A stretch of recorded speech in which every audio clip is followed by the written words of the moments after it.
So in our fermentation lab, we'll be looking at a couple different types of fermentation, both alcoholic and lactic acid fermentation.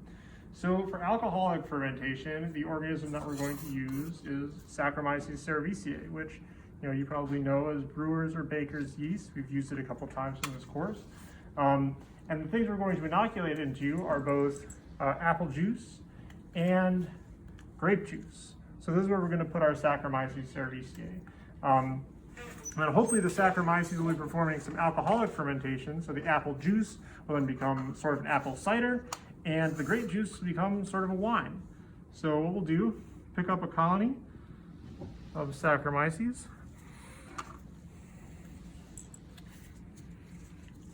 and just inoculate it into this tube of sterile apple juice. Now something you'll notice inside these tubes, it's not just the liquid, it's also this smaller tube called a Durham tube. And the Durham tube, what that allows you to do is see gas formation. So if something is fermenting and producing gas, like for example CO2, you'll see a gas bubble get trapped inside one of those Durham tubes. So we'll be seeing that in the fermentation lab as well as in some other labs going forward.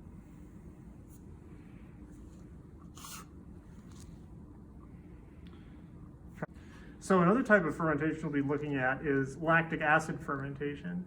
So this is something that goes on in your muscles, and it also can go on in some yogurt. So you'll see, a lot of times you'll see yogurt advertises contains live cultures or probiotic or something like that. So those are often Lactobacillus bulgaricus or Streptococcus thermophilus. It really depends on the yogurt starter culture. You can have any number of them. So for our lactic acid fermentation, let's pick up a bit of this yogurt on the loop and inoculate it into a tube of skim milk to undergo our lactic acid fermentation.